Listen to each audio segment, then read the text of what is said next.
Ooh.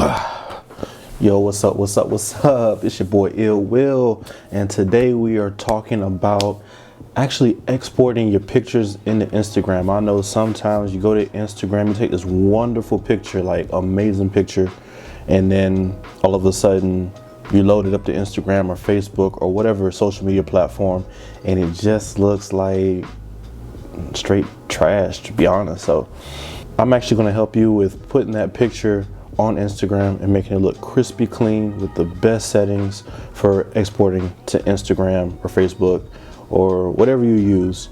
These are going to be the best settings, so roll with your boy.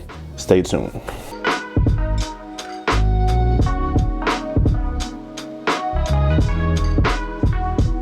Hey, so what's up? Welcome back. Let's go ahead and get into it. Let's go ahead and jump into Lightroom, and I'm going to go ahead and show you the settings that I use to make sure I upload the best crispy, most buttery picture on Instagram. All right, let's go. So we're going to just go ahead and jump into Lightroom. I'm going to go to export, and here we're going to go to we're just gonna look at this is how it looks right here. This is what we're looking at. This is what we're gonna actually be working with. So here we are at the export files sequence. Export to, of course, you're gonna select a photo. This is a photo. This is one of the drives that I use. You don't really need to be worried about messing too much with this. Just make sure this is the right folder that you want to do it. Personally, I like exporting to either my desktop, or I actually have a edited file on the desktop that I call it edited, but I just know that there's edited pictures in there that I need to upload to Instagram, and so that's what I usually do. I just put it in there, and then I usually airdrop them to my phone to be loading on the Instagram, or sometimes if I'm on Facebook, I'll just upload it to Facebook straight from the computer. So the next part is file naming. Once again, that's not really important when it comes to the quality of the file, so whatever your setting is for that, then just leave it at that. Alright, so we're at file settings. Image format, JPEG, I want to leave it there. I'll leave it at sRGB. Limit file size to 3000K. Make sure this number is 3000K. That is very important.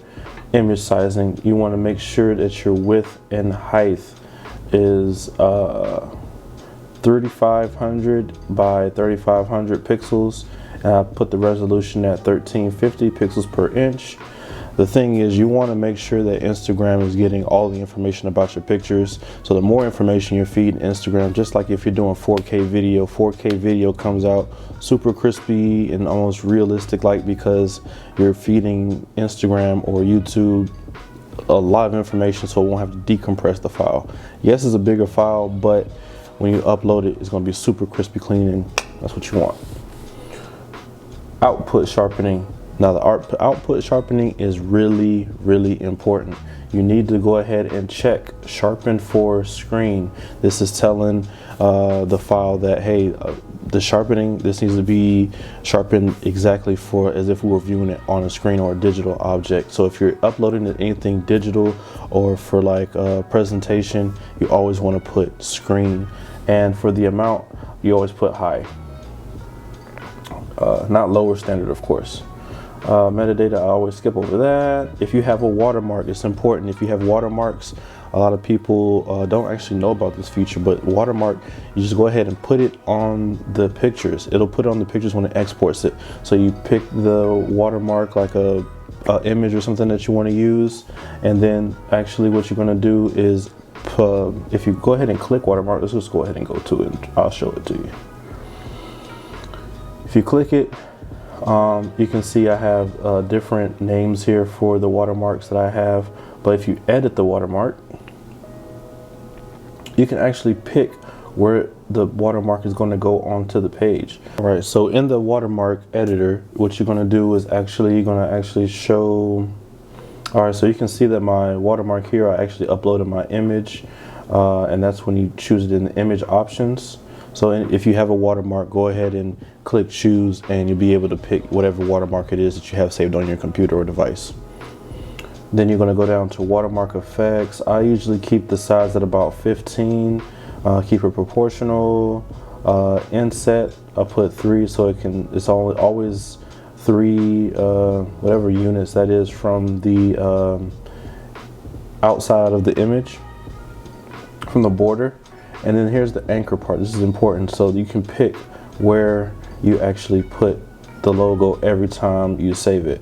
So this is important for when you're exporting, and you always want to try to view this when you're actually exporting to see where, depending on your image, to make sure that the logo is not sitting on somebody's face. So in my saved watermark edits, I actually have different names here for the different positions for where I want the logo to be at. So it's pre-saved. I don't really have to play with it that much.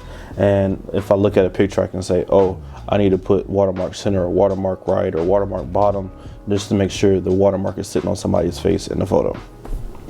So after you do that and you got the right one, you go ahead and click save.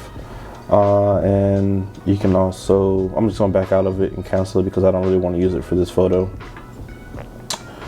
Right here, post-processing, after export, I usually pick do nothing, and then I export.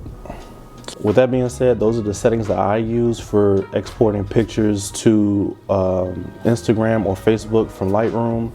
So the final step that I use is I actually, when it comes to Instagram, I don't send stuff from the computer. A lot of people like to do it from the computer, but I like to see what the image looks like on my screen, the quality of it. So I'll go ahead and airdrop it to my phone, and then what I'll do is I'll go into VSCO, it's an app, or Snapseed, it's another photo editing app that is very, very popular and is highly recommended.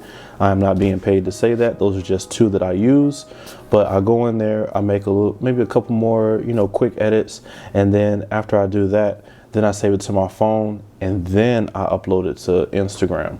So it's like a whole long process to get these crisp photos. And if you want quality photos, not really fuzzy, you want the details, you want the tones to look just right, that is what you need to do in order to get those types of pictures on Instagram for your feed. If you have any questions, you can follow me on Instagram. It's at Ill Will Media. You can follow me on YouTube here. Actually, you need to subscribe and like, comment, share. If you like this, definitely leave a comment. Tell me how you think about this video. What would you like to see more of?